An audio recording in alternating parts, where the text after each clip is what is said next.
Hello friends, हमारे मैथा magician YouTube channel पर आपका स्वागत है। आज हम करने जा रहे हैं सेक्शन सी। सेक्शन सी में 14 क्वेश्चन है, जिसमें है Subbarao start work in 1995 at an annual salary of 5000 received an increment of 200 each year. In which year did his income reach 7000? इसमें बोला है सुब्बाराव है जो 1995 में 5000 रुपये उसकी सैलरी थी और हर साल उसकी सैलरी में 200 रुपये का इंक्रीज, मतलब 200 रुपये बढ़ जाते हैं। तो देखो इस क्वेश्चन को अपन किस तरीके से सॉल्व करेंगे, और अपन को ये भी बताना है कि 7000 मतलब 7000 रुपये 5000 से 7000 कितने सालों में होगा। ठीक है, अब अपन क्वेश्चन स्टार्ट करते हैं। देखो पहले अपन को ये बोलना है कि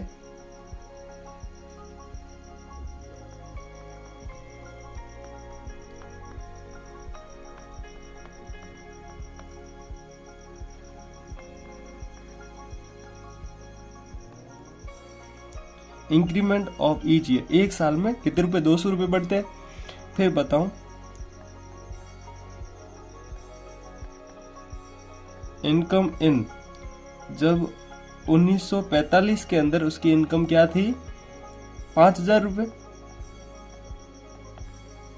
5000 रुपये उसकी इनकम थी। उसके बाद में क्या हुआ, हर साल 200 रुपये उसमें बढ़ जाते। तो देखो 1945 में ये थी, तो 1996 में 1996 में क्या हो जाएगी सैलरी, 200 का इंक्रीजमेंट। तो 5000 पहले ही था, उसमें 200 रुपये ऐड कर लो, तो क्या हो जाएगा, तो हो जाएगा 5200। अब ऐसे ऐसे ये चले तो देखो ये क्या हो जाएगी 1997। तो 196 में सैलरी थी ये वाली, तो 197 में क्या हो जाएगी, 197 में हो जाएगी 200 का और इंक्रीजमेंट, तो हो जाएगा 5400। ये ऐसा सीक्वेंस चलता रहेगा। तो क्या हो जाएगा, तो अपने जैसे अपन बात करें तो एक ऐसी एपी बन जाएगा, क्या बन जाएगा, एक सीरीज बन जाएगी। देखो ये क्वेश्चन यहाँ पे चल रहा था, मैंने पेज नया लिया है। उसमें क्या है, जैसे अपने लिखा था 5000, ये एक एपी बनी थी 5000, 5200, 5400, ऐसे चलता रहेगा। ये सीक्वेंस चलेगा 7000 तक। इसमें मैंने बोला था कि ये है, ये मैंने बोल दिया एन, ये वाला A1, ये वाला A2, A3, ऐसे चलता रहेगा। ठीक है, A3, A4, A5। इसमें मैं बात करूं तो एक फॉर्मूला यूज करेंगे जिसमें अपन को ये भी पता है कि डी क्या है। डी फाइंड करना, मैंने बोला A2 माइनस A1, और अपने पास में जो है A1 ये है और A2 ये है। 5200 में से 5000 निकालता हूं तो अपने पास में D निकल जाएगा। D जो अपने पास में है 200, और अपन फॉर्मूला लगाए AN का, तो AN इज इक्वल टू होता है A प्लस N माइनस 1 और D। इसमें मैं बात करूं तो AN अपने पास में है 7000 इज इक्वल टू A या A1 एक ही बात है, तो हो जाएगा 5000। उसके बाद में n की वैल्यू अपन को फाइंड करनी है। d अपने पास में है 200। अब ये जो वैल्यू है ये यहाँ पे प्लस में है, तो इधर जाएगी नेगेटिव हो जाएगी, तो हो जाएगी 7000 में से 5000 निकल जाएगा, और इज इक्वल टू n, और ये हो जाएगा -1, और ये मल्टीप्लाई में 200। ये वाला निकलेगा तो कितना हो जाएगा, ये इसमें से निकल जाएगा 2000। ये वाला हो जाएगा n-1, और ये जो 200 है वो यहाँ पे मल्टीप्लाई में डिवाइड में आ जाएगा इसके, तो 2000 अपन में 200 इज इक्वल टू n-1। 0 से 0 कैंसिल, 0 से 0 कैंसिल, ये 2 की टेबल में जाएगा 10 टाइम, तो ये हो जाएगा 10 इज इक्वल टू n-1। ये 1 जो है यहाँ पे माइनस इधर आएगा तो प्लस का हो जाएगा, तो 10 plus 1 is equal to n। तो अपने पास में n की वैल्यू आ जाएगी, इन दोनों को प्लस करते तो n की वैल्यू 11 आ जाएगी। तो अपन को ये पता चल गया कि जो 7000 है वो 11 मतलब 11 ईयर मतलब 11 साल के अंदर उसकी सुब्बाराव की इनकम हो जाएगी 7,000। देखो अगला क्वेश्चन है क्वेश्चन नंबर 14। क्वेश्चन नंबर 14 में एक अपने क्वेश्चन कर लिया, 14 के 2 पोर्शन दे रखे थे, एक क्वेश्चन अपने कंप्लीट कर लिया और मैं दे रखा था क्वेश्चन अगला वो मैं करवा रहा हूँ। The third term and 9 term of an AP are 4 and -8 respectively, then which term will be 0। अपन को ये बताना है कि थर्ड टर्म है वो क्या है 4 है और 9 टर्म है वो -8 है। अपन को बताना है कौन सी टर्म है जो 0 होगी। सबसे पहले अपन ये लिख लेते हैं। ये क्वेश्चन करने से पहले देखो, पहले मैं ये बता देता हूँ, एक इंफॉर्मेशन है वो ये है कि ये जो क्वेश्चन है मैंने यहाँ पे डेस्क के अंदर देखा तो यहाँ पे ये पॉजिटिव था, मैंने ये नेगेटिव किया क्योंकि पॉजिटिव से ये पॉसिबल नहीं है क्वेश्चन करना, और ये क्वेश्चन नेगेटिव रख के ही करोगे तो ही ये क्वेश्चन होगा। और एनसीईआरटी बुक के अंदर भी यहाँ पे नेगेटिव है, ठीक है। अब ये मैं बात करूं an is equal to a plus n minus 1 और ये d, ये फॉर्मूला। अब मेरे पास है थर्ड टर्म की बात करूं तो a n की वैल्यू मेरे पास 3 हो गई क्योंकि थर्ड टर्म की बात हो रही है, और ये d। थर्ड टर्म मेरे पास क्या है 4 है, तो यहाँ पे लिख लो 4 इज इक्वल टू a, ये हो जाएगा 3 में से गया तो 2d, ठीक है, क्योंकि d से मल्टीप्लाई, ये इक्वेशन नंबर 1। वैसा का वैसा मैं कर लूं an is equal to a plus n minus 1 और ये d।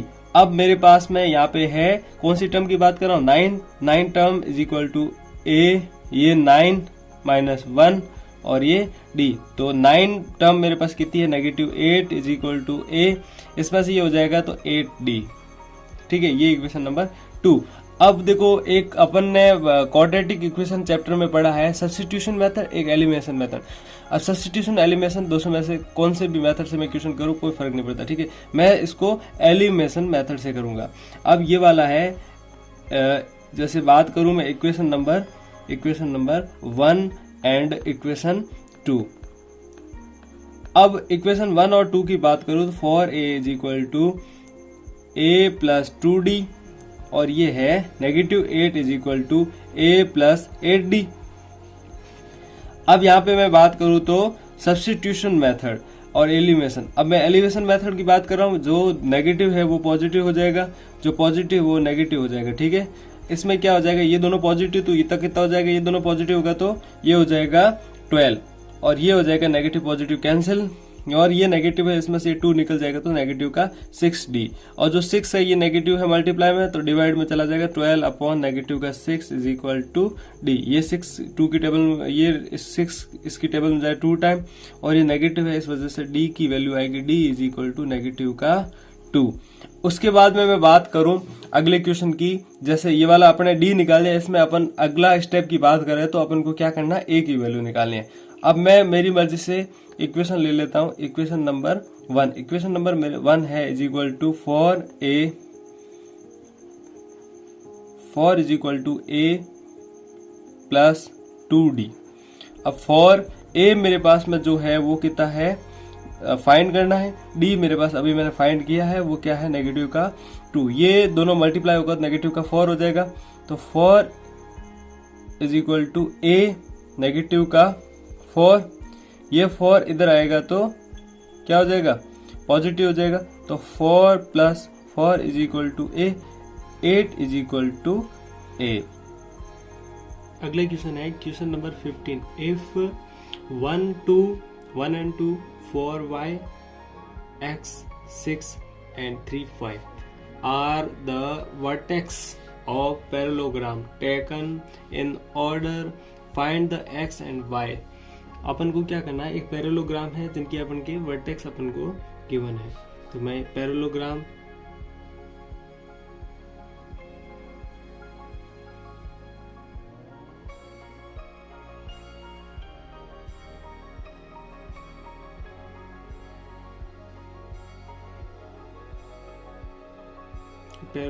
ये इनके वर्टेक्स, ये है a पॉइंट, ये ले लूँ b पॉइंट, ये ले लूँ c पॉइंट, ये ले लूँ d पॉइंट। a पॉइंट है जो मेरे पास है 1 2, b पॉइंट है जो मेरे पास में है 4y, c पॉइंट है वो है x 6 डी पॉइंट है वो मेरे पास में है 3 और 5। अब ये है डायगोनल, ये भी है डायगोनल, ये है मिड पॉइंट, इसको मैं ले लिया ओ मिड पॉइंट। अब मैं क्या करता हूं, इसमें एक फॉर्मूला लिख लेता हूं, मिड पॉइंट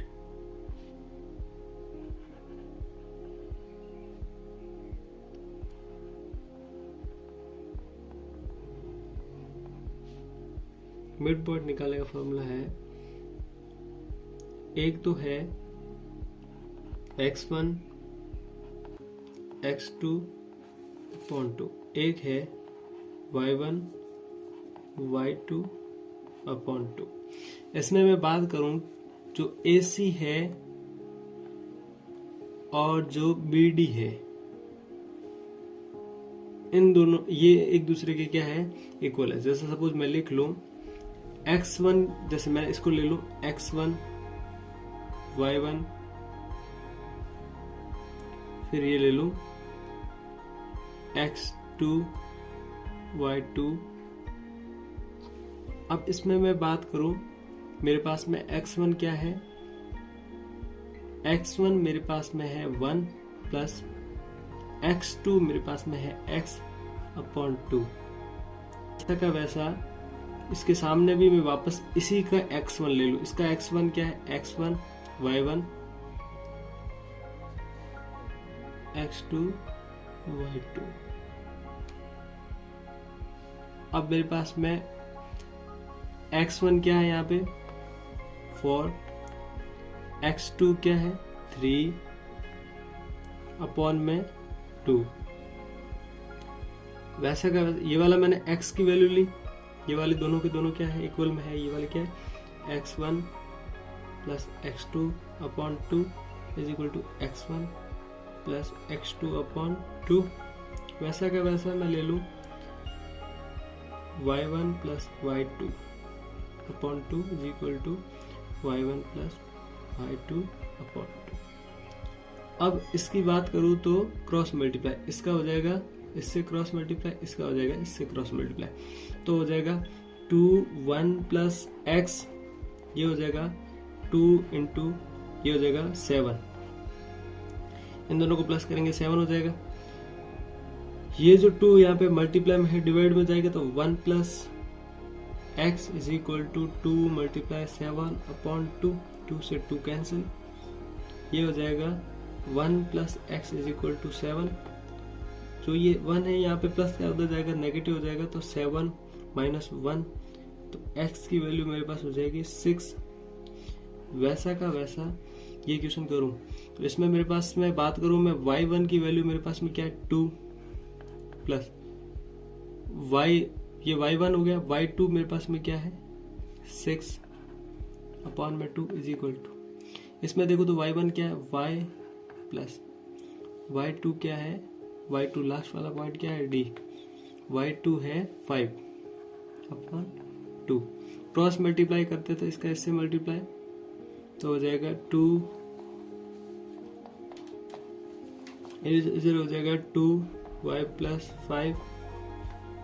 अब ये हो जाएगा, इसका प्लस करें तो हो जाएगा 8, 2 इंटू 8 इज इक्वल टू, ये 2 मल्टीप्लाई में पड़ा है, ये ब्रैकेट में पड़ा है। अब ये वाला जो 2 है इधर मल्टीप्लाई में है डिवाइड में आ जाएगा, तो ये हो जाएगा 2 से 2 कैंसिल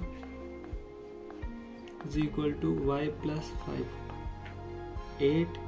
अब ये वाला अलग 8 है, ये है y प्लस 5। अब ये 5 इधर आएगा तो नेगेटिव हो जाएगा, तो क्या हो जाएगा, तो हो जाएगा y is equal to 8 negative 5। तो y की वैल्यू मेरे पास आ जाएगी, इसमें से 5 गया 3 बचा, y is equal to 3, x is equal to 6। तो अपने पास में x और y दोनों की वैल्यू आ गई। अगला क्वेश्चन है 15 का, और में जो दे रखा है उसमें है if these are 4 points, p point है, q पॉइंट है, r पॉइंट है और एंड कौन सा पॉइंट है, point s in a plane, then prove that the figure formed by them is rhombus and not square. आपको प्रूव करना है कि एक रोम्बस है, ये एक स्क्वायर नहीं है। इसकी बात करें तो एक फॉर्मूला है जिसमें अपन क्या सकते हैं, जैसे फॉर्मूले से अपन निकाल सकते हैं, डिस्टेंस का फॉर्मूला है, उससे अपन डिस्टेंस निकाल सकते हैं। तो मैं लिख लेता हूं, ये एक क्या है, रोम्बस है, स्क्वायर नहीं है, ठीक है। ये वाला, इसमें मैं बोल दूं ये P पॉइंट है, ये Q पॉइंट है, या R, ये S। अब इसकी बात करूं, ठीक है, इसमें P पॉइंट है वो है 3 और 0, Q पॉइंट है वो 4 और 5, और R पॉइंट है वो -4 और -1 और 4, और S पॉइंट है वो क्या है, -2 और 1। अपन को इसमें सबसे पहले डिस्टेंस फाइंड करेंगे। अपन डिस्टेंस PQ की डिस्टेंस क्या है वो फाइंड करेंगे।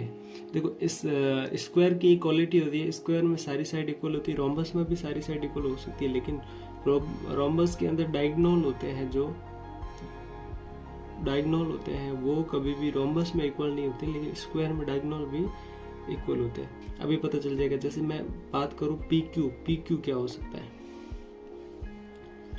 PQ की बात करूं तो मैं P और Q के बीच की डिस्टेंस निकालूंगा। डिस्टेंस का फॉर्मूला है x2 माइनस x1 का whole square, y2 minus y1 का whole square, PQ equal to, अब मेरे पास में ये वाला P और Q, ये है x1 y1 x2 y2। x1 मेरे पास में है 4 और x1 ये x2 है 4, x1 मेरे पास में है 3, इसका होल स्क्वायर, y2 मेरे पास में है 5 और y1 मेरे पास में है 0, इसका होल स्क्वायर। तो PQ हो जाएगा, 4 में से 3 गया 1 का स्क्वायर, ये हो जाएगा 5 में से 0 गया 5 का square, PQ is equal to 1 का 1, 5 का 25, इसका हो जाएगा 26। वैसा का वैसा मैं निकाल दूं, ये हो गया 26, वैसा का वैसा मैं PQ हो गया QR की डिस्टेंस निकाल, QR क्या हो सकता है, QR की x2 माइनस x1 का स्क्वायर, y2 माइनस y1 का स्क्वायर। इसकी मैं फॉर्मूला रखूं इसके अंदर तो है x2 मेरे पास में कितना है, x2 है मेरे पास में ये वाला x1, ये y1, अभी के लिए q ये हो गया, ठीक है, p हो जाएगा x2 y2। अब मेरे पास में जो x2 है वो है नेगेटिव का 1 और x1 मेरे पास में है। अगले क्वेश्चन है क्वेश्चन नंबर 15 क्वेश्चन में, और मैं जो ऑप्शन दे रखा वो क्वेश्चन में करवा रहा हूँ। If these are 4 points P है जो क्या है 3 और 0 है, पॉइंट्स Q है जो है 4 और 5 है, और पॉइंट्स R है वो -1 और 4 है, एंड S पॉइंट है वो -2 और 1 है in a plane, then prove that the figure formed by them is rhombus and not square। अब यहाँ से ये बोला है कि ये एक रोम्बस है जो कि एक स्क्वायर नहीं है। अब मैं एक रोम्बस बनाता हूं,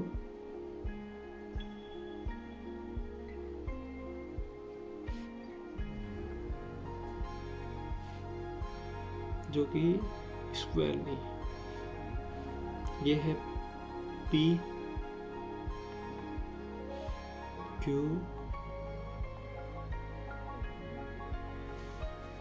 R S।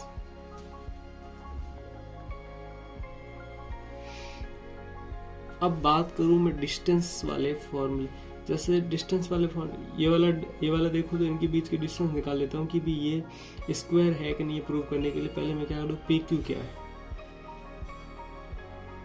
एक डिस्टेंस का फॉर्मूला है, जैसे मेरे को निकालना है P Q x2 minus x1 plus y2 minus y1 का होल स्क्वायर। अब ये है p, ये क्यू p है, ये x1 ले लो, ये वाला y1, ये x2, ये y2, ठीक है। अब P Q is equal to x2 मेरे पास में क्या है, x2 है 4 माइनस x1 मेरे पास में क्या है 3 का स्क्वायर प्लस y2 मेरे पास में क्या है, y2 है 5 माइनस y1 क्या है 0 का square. P Q is equal to 1 का स्क्वायर प्लस 5 का स्क्वायर, ये हो जाएगा 1 प्लस 25, ये हो जाएगा 26। ये हो गया। उसके बाद में मैं बात करूं पी क्यू की डिस्टेंस जो मेरे आई √26, फिर मैं निकाल दूंगा क्यू आर। क्यू आर निकालने के लिए फॉर्मूला है x2 माइनस x1 का स्क्वायर y2 माइनस y1 का स्क्वायर। अब ये वाला इतने टाइम से मैं x2 इसको ले रहा था, अब मैं ले लूंगा x1 y1, अब हो जाएगा x2 y2।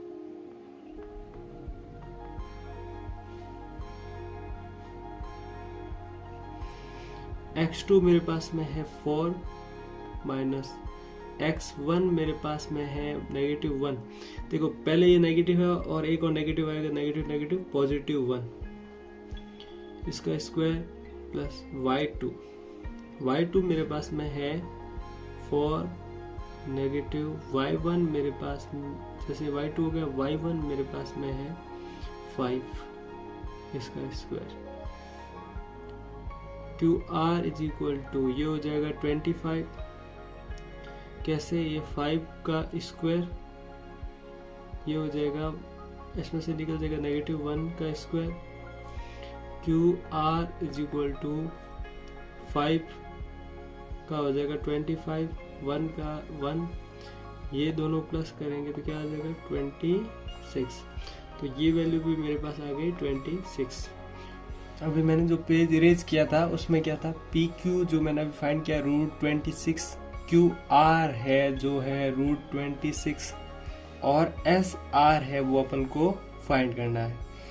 अब देखो एस आर जो मैं फाइंड करूंगा डिस्टेंस एस आर, तो ये हो जाएगा x2 माइनस x1 का स्क्वायर y2 माइनस y1 का स्क्वायर, ये हो जाएगा S R is equal to. अब मैं बात करूं x1 ये हो गया, y1 ये हो गया, x2 ये हो गया, y2 ये हो गया। x1 मेरे पास में है, x2 मेरे पास में क्या है नेगेटिव का 1 और x1 मेरे पास है नेगेटिव का 2 है, तो नेगेटिव नेगेटिव पॉजिटिव हो जाएगा, ये हो जाएगा। y2 मेरे पास में है 4, y1 मेरे पास में क्या है, y1 नेगेटिव का है, तो ये नेगेटिव नेगेटिव पॉजिटिव हो जाएगा। तो ऐसा निकल जाएगा अपने, यहाँ हो जाएगा 1 का स्क्वायर, यहाँ हो जाएगा 5 का स्क्वायर, ये हो जाएगा S R is equal to 1 plus 25, तो S R is equal to हो जाएगा 26। वैसा का वैसा मैं बात करूँ, एस पी की मैं बात करूँ तो ये हो जाएगा x2 y2, ये हो जाएगा x1 y1। यहाँ पे मैं पी एस भी लिख सकता हूँ, या एस भी लिखूँ या पी एस लिख लिया मैंने, ठीक है। तो हो जाएगा x2 माइनस x1 का स्क्वायर, ये हो जाएगा x2 मेरे पास है नेगेटिव का 2, x1 मेरे पास में नेगेटिव का 3, ठीक है। ये हो जाएगा y2 मेरे पास में क्या है, y2 मेरे पास में है नेगेटिव का 1 और y1 मेरे पास 0 है और ये नेगेटिव का 0, तो ये हो जाएगा P S is equal to negative का 5 का स्क्वायर, ये हो जाएगा -1 का स्क्वायर, ये हो जाएगा P S is equal to 25, ये हो जाएगा 1, इसका स्क्वायर करेंगे तो हो जाएगा 26, यानी कि ये भी क्या है 26 है। अब ये सारी चीज़ें फाइंड कर ली। अब बचा ये है कि ये इसने बोला आपको ये प्रूव करना है कि ये क्या है, एक स्क्वायर नहीं है, क्या है, एक रोम्बस है। तो कैसे फाइंड करेंगे? देखो अपन ने स्क्वायर में सारी साइड इक्वल होती है, इसमें भी ये सारी साइड्स इक्वल है। तो अभी अपन डायगोनल, पीछे क्या बचे, डायगोनल की बात करूँ तो ये है, एक तो ये है। तो मैं अभी डिस्कशन करूँगा डायगोनल के बारे में। जो क्वेश्चन नंबर 15 में अपन ने डिस्टेंस, ये वाला जो पिछला पेज था उस पर ये सारी अपन ने बीच की डिस्टेंस निकाल ली थी। अभी तक तो ये ऐसे ही लग रहा है कि ये क्या है कि स्क्वायर है। अपन को ये प्रूव करना है कि ये स्क्वायर नहीं है। अब देखो स्क्वायर प्रूव करने के लिए अपन क्या करेंगे, बीच वाले जो डायगोनल है वो अपन चेक कर लेते हैं इक्वल है कि नहीं है। डायगोनल की बीच की डिस्टेंस क्या है वो पता कर लेते हैं। जैसे देखो मैं करूं x2 माइनस x1 का स्क्वायर, y2 माइनस y1 का स्क्वायर, ये है जो x1 y1 x2 y2। अब PR की बात करूं तो x2 मेरे पास में क्या, x2 मेरे पास में है नेगेटिव का 1 और x1 मेरे पास में है नेगेटिव का 3, इसका स्क्वायर। अब y2 की बात करूं, y2 4 है और y1 मेरे पास में है 0 का स्क्वायर। तो PR अपने निकल जाएगा, ये हो जाएगा नेगेटिव का हो जाएगा 4 का स्क्वायर, ये हो जाएगा 4 का स्क्वायर। इन दोनों 4 का स्क्वायर क्या हो जाएगा 16 प्लस 16, तो ये हो जाएगा PR इज इक्वल टू √32। वैसा का वैसा मैं बात करूं, ये वाला मेरा निकल गया 32। वैसा का वैसा मैं बात करूं कि PR हो गया। फिर मैं बात करूं QS की बात करूं तो QS क्या होगा, सेम फॉर्मूला लगेगा डिस्टेंस का, x2 माइनस x1 का स्क्वायर, y2 माइनस y1 का स्क्वायर होल स्क्वायर, ठीक है, y2 का होल स्क्वायर। अब ये वाला है x1, ये है y1, ये है x2, ये है y2। अब QS की बात करूं तो x2 मेरे पास में क्या है, x2 है नेगेटिव का 2, नेगेटिव का x1 क्या है, x1 मेरे पास में है 4 का स्क्वायर, y2 मेरे पास में क्या है, y2 है नेगेटिव का 1 और y1 मेरे पास में क्या है नेगेटिव का 5 का स्क्वायर। QS की बात करूं तो ये हो जाएगा, इसका स्क्वायर करेंगे तो ये हो जाएगा, दोनों देखें तो दोनों क्या हो रहा है 6 हो रहा है, ये नेगेटिव का 6 का स्क्वायर, ये हो जाएगा नेगेटिव का 6 का स्क्वायर। ये QS निकल जाएगा 36, ये हो जाएगा 72 प्लस करने पर। दोनों डायगोनल निकल गए, एक डायगोनल आया था 32, एक आया 72, ठीक है। अब मेरे पास इसका एरिया निकालने का एक फॉर्मूला भी है। रोम्बस का एरिया निकालने का फॉर्मूला है, area is equal to 1/2 d1 into d2। Area is equal to 1/2 d1 मेरे पास में है, एक तो ले लेता हूँ d1, ये एक लूँ d2, ये वाला ले लिया d1, ये वाला ले लिया d2, तो हो जाएगा ये 32, इसका हो जाएगा 72। अब देखो इसको मैं सॉल्व करूंगा तो 1/2 और इसका मैं प्राइम फैक्टर निकालूं तो हो जाएगा 4√2, इसका हो जाएगा 6√2, √2 से √2 एक दूसरे से मल्टीप्लाई करेंगे 2 हो जाएगा, और इन दोनों का आपस में मल्टीप्लाई करें या ये 2 की टेबल में ये कैंसिल करें 2 हो जाएगा, ये हो जाएगा 12, ये हो जाएगा 12, इसका मल्टीप्लाई कर देंगे 2 से तो कितना हो जाएगा, क्योंकि ये 2 कैसे हुआ, इसका √2 और ये वाला दोनों आपस में मल्टीप्लाई हो जाएगा। इस 6 का मैंने 2 से मल्टीप्लाई किया तो 12 पहले से हो गया, इन दोनों का मल्टीप्लाई करेंगे तो ओनली फॉर 2 होगा, तो ये हो जाएगा, इसका आंसर होगा 24। अब इसमें मैं बात करूं तो मैंने जैसे D1 और D2 दोनों निकाले, दोनों के दोनों क्या थे, अलग अलग थे। D1 क्या था मेरे पास में रूट 32 और D2 था 72। देखो इसमें अपन को ये बोल रखा था कि ये स्क्वायर नहीं है, आपको प्रूव करना है कि ये स्क्वायर नहीं है। देखो मैंने सारी साइड फाइंड की तो तब तक तो ये लग रहा था ये स्क्वायर है। अब ये पता चल गया है कि ये क्या है, स्क्वायर नहीं है, रोम्बस है, क्योंकि इसमें डायगोनल सारे के सारे दोनों के दोनों डायगोनल क्या है, एक दूसरे के इक्वल नहीं है, इसलिए ये क्या है, रोम्बस है, स्क्वायर नहीं है। अगला क्वेश्चन है question number 16। In the given figure PA and PB are tangent to the circle from an external point P, CD is the another tangent touching the circle at Q. If PA is equal to है 12 centimetre, QC है वो, QC किसके equal है, DQ के, वो क्या है 3 centimetre. Then find the PC PD, PC और PD दोनों को प्लस करके अपन को ये वाली वैल्यू फाइंड करनी है। तो अपन को जो वैल्यू गिवन है उसकी हेल्प से अपन ये क्वेश्चन करेंगे।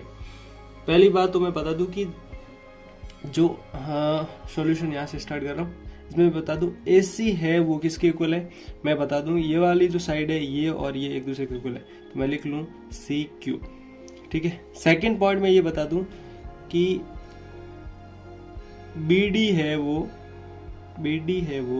QD के इक्वल है, ये एक दूसरे के इक्वल है, ये वाला पोर्शन एक दूसरे के इक्वल है। ठीक है। तो यदि ये 3 सेंटीमीटर है तो ये भी 3 सेंटीमीटर, ये भी 3 सेंटीमीटर। टोटल जो है अपन को दे रखा है P, ये वाला टोटल जो है वो कितना है, ये वाला है 12 सेंटीमीटर। अब मेरे को एक बात पता है कि टोटल जो है ना ये क्या है, P है, टोटल PA है। इसमें से मैं बात करूं, एक है A हो गया AC प्लस CP, ये वाला इन दोनों का जैसे ऐसे लिखूं, ये पूरा है टेंजेंट, इसमें AC प्लस PC, इन दोनों का प्लस करेंगे तो पूरा PA होगा। अब इसमें मैं बात करूं कि मेरे को निकालना है, इसमें क्या फाइंड करना, एक बार के लिए मैं ये कर लूं कि ये वाला, इसको मैं PC बोलूं या CP बोलूं एक ही बात है, तो मैं इसको क्या कर लूं, इसको मैं लिख लूं PC। ठीक है, इसको मैं लिख देता हूँ PC। अब मेरे को PC फाइंड करना है तो मैं क्या करूंगा, ये वाली वैल्यू इधर आ जाएगी, तो PC फाइंड करना है तो PA में से AC निकाल दूंगा। अब मेरे पास PC फाइंड करना है तो PA मेरे पास कितना है, PA, ये वाला PA है जो ये वाला मेरे पास है, PA है 12, इसमें से AC मेरे पास है 3 निकाल दूंगा तो ये PC बन जाएगा, इसमें से 3 गया तो 9। वैसा का वैसा मैं बात करूं ये वाला, इसमें PB की बात करूं तो क्या हो जाएगा, PB में मैं बात करूं तो 1 2 हो जाएगा BD प्लस ये हो जाएगा PD। अब PB मेरे को गिवन है, अब मैं ये बात करूं कि ये वाली वैल्यू मेरे को फाइंड क्या करना है, ये वाली वैल्यू, तो ये वाली वैल्यू इधर आ जाएगी, तो PD is equal to PB minus क्या हो जाएगा PD। ठीक है, ये PD is equal to PB minus BD। ठीक है। अब PD मेरे को फाइंड करना है तो टोटल कितना है, PB है 12, उसमें से ये 3 निकल जाएगा तो ये भी हो जाएगा PD इज इक्वल टू 9। अब मेरे को फाइंड करने को बोला है PC प्लस PD, इन दोनों का प्लस, तो हो जाएगा 9 प्लस 9 इज इक्वल टू हो जाएगा 18। ठीक है, तो इसका आंसर है 18। अगला क्वेश्चन है क्वेश्चन नंबर 16 में जो और वाला ऑप्शन दे रखा है ना, वो वाला करवा रहा हूं। From A point T outside a circle of centre O, tangents TP and TQ are drawn to the circle. Prove that OT is the right bisector of line segment PQ. इसमें बोला है ये वाला है P, ये वाला Q, ये T है, ये वाला मैंने पॉइंट ले लिया, O पॉइंट ले लिया। ठीक है, और ये वाला जो पॉइंट है, ये वाला जो आगे जा रहा है, ये वाला तो O पॉइंट है, जो बीच वाला है सर्कल के बीच का पॉइंट है वो O है, और यहाँ पे जो पी क्यू जिसको इंटरसेक्ट कर रहा है वो पॉइंट आर है। इसमें बोल रहा है पी क्यू है, एक पी और क्यू ये एक लाइन सेगमेंट है, ये 90 डिग्री ये वाला और ये 90 डिग्री बन रहा है, ये अपन को प्रूव करना है कि ये 90 डिग्री बन रहा है। ठीक है, अब मैं क्या करता हूं, मैं ये बोल देता हूं कि मैंने ले लिया ट्रायंगल, एक मैंने ट्रायंगल ले लिया, ट्रायंगल एक ले लिया पी टी आर, एंड दूसरा वाला ट्रायंगल ले लिया मतलब पी टी आर, एक वाला ये वाला ट्रायंगल, दूसरा वाला ट्रायंगल ले लिया क्यू टी आर, दूसरा वाला ले लिया क्यू टी आर। इन दोनों ट्रायंगल की बात करूं, इन दोनों ट्रायंगल की बात करूं तो क्या होगा, टी पी और टी क्यू, जैसे मैंने लिख लिया T P is equal to है टी क्यू के। ये क्या है, ये है टेंजेंट जो कि अल्टरनेट पॉइंट है। जब अल्टरनेट बाहर के जो होते हैं ना पॉइंट, एक्सटर्नल पॉइंट, जैसे ये बाहर के एक्सटर्नल पॉइंट है, एक्सटर्नल जो टेंजेंट के एक्सटर्नल जो साइड्स होती है, एक्सटर्नल साइड होती है, बाहर की जो साइड होती है, ये वाली साइड और ये वाली साइड इस ट्रायंगल के एक दूसरे के इक्वल होती है। ठीक है, तो लिखूंगा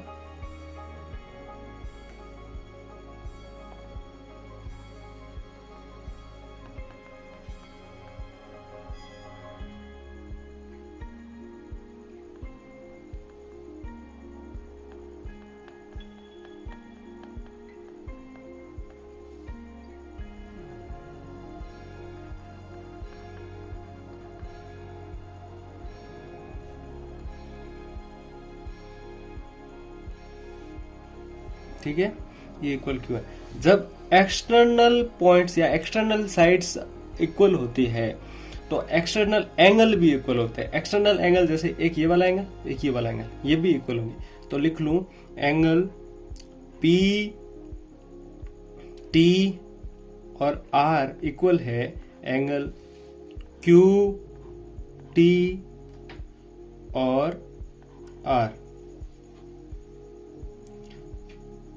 ये इक्वल है एक दूसरे के।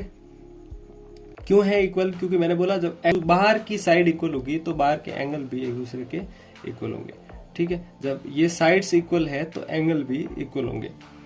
उसके बाद में मैं बात करूं, एक अपने जैसे ये हो गया साइड, ये एंगल, अब वापस साइड की बात करें। साइड में मैं बात करूं कि भाई ये टी पी है, टी आर बोलूं या आर टी बोलूं, ये भी एक दूसरे के इक्वल है। टी आर बोलूं या आर टी बोलूं, ये हो रहा है कॉमन, क्योंकि दोनों ट्रायंगल की बात करूं, दोनों ट्रायंगल के अंदर ये कॉमन आ रहा है। इससे अपने प्रूव हो गया कि ये वाला जो ट्रायंगल है पी टी आर वो है कॉन्ग्रुएंट क्यू टी आर, ये एक दूसरे के क्या है, कॉन्ग्रुएंट है।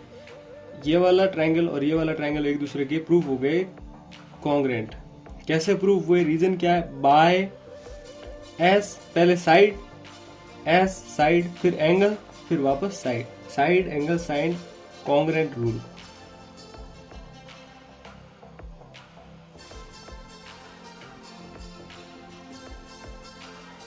Congruent rule. अब जब भी side angle side congruent rule prove हो गया, इससे अब अपन ये बोल सकते हैं सीपीसीटी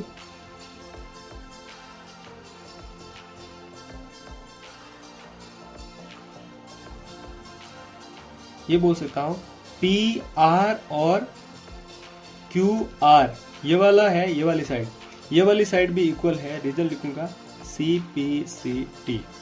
ठीक है, ये कॉन्सेप्ट जो 9th क्लास में पढ़ा है वही अभी चल रहा है, क्योंकि देखो अभी ऐसे एस ए एच से कॉन्ग्रुएंट प्रूव किया, तो यहाँ पे मैं ये बोल सकता हूँ सीपीसीटी से ये एक दूसरे के इक्वल है। यदि ये एक दूसरे के इक्वल है तो अभी मैंने बोला कि ये right bisector of line segment, bisector line segment. तो आगे वाला स्टेप करूं तो क्या होगा, ये यदि साइड इक्वल है तो एंगल भी इक्वल होगा। कौन सा एंगल, पी आर टी और क्यू आर टी। तो मैं लिख लूं angle P R T is equal to angle Q R T. ये और ये एंगल इक्वल है एक दूसरे के, ठीक है।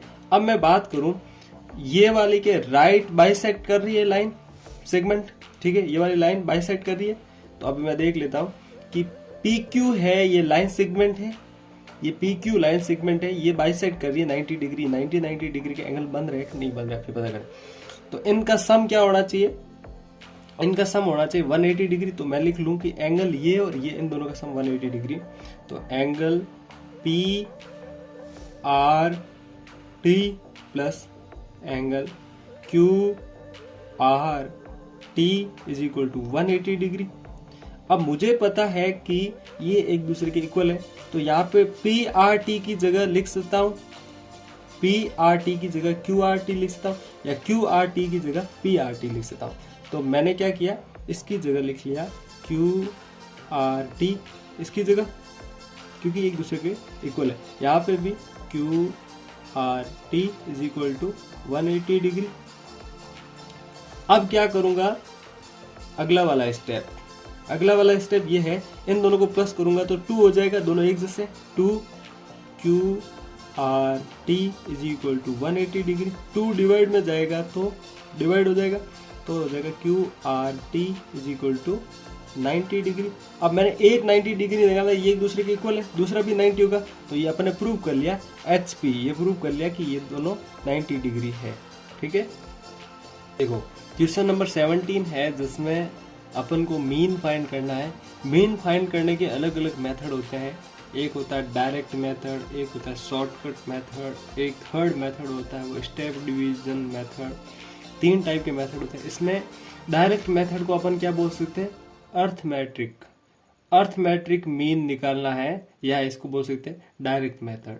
उसका फॉर्मूला होता है x bar is equal to, या x vinculum is equal to sigma fi xi upon sigma fi, ठीक है। अब इससे पहले ये वाली वैल्यू अपन को क्या, xi की वैल्यू और fi की वैल्यू अपन को क्वेश्चन के अंदर गिवन है, जो क्या है 0 1 2 0 3 0 4 5 0 6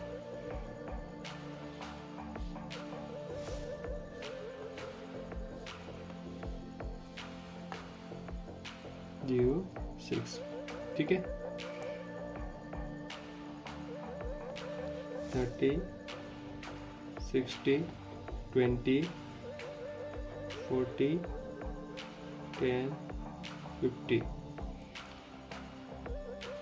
ये इतना सा क्वेश्चन के अंदर अपन को गिवन है। अब अपन को क्या करना है, xi और fi का आपस में मल्टीप्लाई करेंगे तो fi xi निकल जाएगा। इन दोनों को आपस में मल्टीप्लाई करते हैं तो क्या होता है, जैसे ये वाला पॉइंट हटता है तो अपन में 10 आ जाता है, 0 से 0 कैंसिल हो जाएगा। इसका आंसर आएगा 3,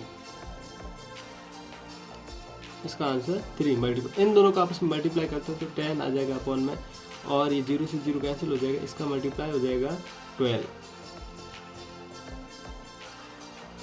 ये वाला पॉइंट हटेगा तो अपॉन में 10 आ जाएगा, 0 से 0 कैंसिल हो जाएगा, ये इसका आंसर आ जाएगा 6। ये पॉइंट हटेगा तो अपॉन में 0 से 0 कैंसिल हो जाएगा, ये हो जाएगा 16।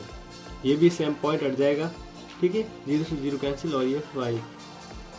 ये पॉइंट हटेगा तो अपॉन में 10 आ जाएगा, और इसका आपस में मल्टीप्लाई करने की मैं बात कर रहा हूँ, ठीक है। ये इसका इससे मल्टीप्लाई किया है तब ये 3 आया, इसका इससे मल्टीप्लाई किया तब ये 12 आया, इसका इससे मल्टीप्लाई किया तब ये 6 आया, इसका इससे मल्टीप्लाई किया तब 16 आया, इसका इससे मल्टीप्लाई किया तब 5 आया। इनका मल्टीप्लाई करूंगा तो क्या हो जाएगा 30।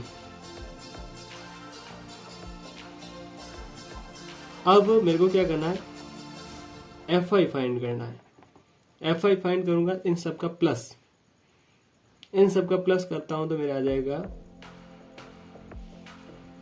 210, और जो ये निकालना है इन सब का प्लस, fi xi निकालना है तो इन सब का प्लस, वो आ जाएगा 72। ये वाली वैल्यू मैं इसके अंदर रखता हूँ तो हो जाएगा सिग्मा fi क्या है, सिग्मा fi xi 72 अपॉन 100 210। ये वाली सारी कैलकुलेशन करूँ तो आंसर आएगा, डिवाइड करूँ तो 0.34 ये इसका करेक्ट। अगला क्वेश्चन है क्वेश्चन नंबर 17 में, और में जो क्वेश्चन दे रखा है उसमें मीन फाइंड करना है, जिसमें अपन को 53 मीन अपन को फाइंड नहीं करना, मीन दे रखा है 53 और अपन को मिसिंग नंबर फाइंड करना, वो मिसिंग नंबर है P। अब देखो क्वेश्चन के अंदर जो मेरे को गिवन है वो है, एक तो मेरे को दे रखा है 0 और 20, एक दे रखा है 20 और 40, एक दे रखा है 40 और 60, ये दे रखा है 60 और 80, और दे रखा है 80 और 100। अब मेरे को FI की बात करूँ तो FI दे रखा है, एक तो दे रखा है 12, एक दे रखा है 15, एक दे रखा है 32, एक दे रखा है P, एक दे रखा है 30। ये सारा क्वेश्चन के अंदर अपन को क्या है गिवन है, ये इतना सा अपन को क्वेश्चन गिवन है। आगे वाले स्टेप अपन अभी करेंगे। अपन को क्या करना है, इसमें P की वैल्यू फाइंड करनी है। तो देखो XI मेरे को निकालना है, मैं क्या करूंगा, XI निकालना है तो मेरे को पता है अपर लोअर, अपर प्लस लोअर डिवाइड 2। जैसे सबसे लोअर क्या है 0 और अपर क्या है 20, इन दोनों का प्लस करके और जैसे मैं डिवाइड कर दूंगा, जैसे ये प्लस करूँ ये हो जाएगा 0 प्लस 20 अपॉन 2, ये कितना हो जाएगा 20 अपॉन 2, ये हो जाएगा 10, तो यहाँ पे आ जाएगा 10। इन दोनों का प्लस करूंगा तो हो जाएगा 60 अपॉन 2, ये हो जाएगा 30, ये हो जाएगा 100 में 2 का डिवाइड करूंगा तो 50, ये हो जाएगा, इसको मैं प्लस करूं तो हो जाएगा ये वाला और ये वाला 140 में 2 का डिवाइड करूंगा तो 70, ठीक है। इन दोनों को प्लस करूंगा तो 180 में 2 का डिवाइड करूंगा तो कितना आ जाएगा 90, ठीक है। 180 का हाफ होता है 90। तो देखो XI निकालना, क्या XI निकालना बहुत ईजी है। अब इसके बाद में अपन बात करें FI XI दोनों का मल्टीप्लाई करेंगे तो क्या हो जाएगा 120, इनका मल्टीप्लाई किया तो क्योंकि 0 पीछे लगा 120, इन दोनों का मल्टीप्लाई करेंगे तो 450, इन दोनों का मल्टीप्लाई करेंगे तो 1600, इन दोनों का मल्टीप्लाई करेंगे तो 70p, इन दोनों का मल्टीप्लाई करेंगे तो क्या हो जाएगा 1170।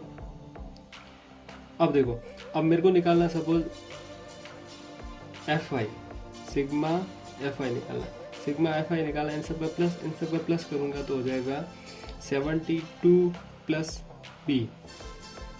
अब मेरे को निकालना है FI और XI, FI XI, तो इन सब का प्लस करना है, प्लस करूंगा तो हो जाएगा 3340 प्लस 70p, ठीक। इन सब का मैंने प्लस किया तो क्योंकि ये वाला सारी वैल्यू ऐड हो गई, ये वाला ऐड, ये वाली भी ऐड, ये वाले भी ऐड, इन सबको ऐड करके लास्ट में जो है ना ये वेरिएबल्स वाला वो अलग से ऐड कर दूंगा 70, और साथ में p है जो वेरिएबल्स के साथ में ऐड रखा है। अब अपन क्या करेंगे, इससे अपन p की वैल्यू फाइंड करें। अपने पास में मीन निकालने का फॉर्मूला होता है x bar is equal to होता है sigma FI XI upon sigma FI।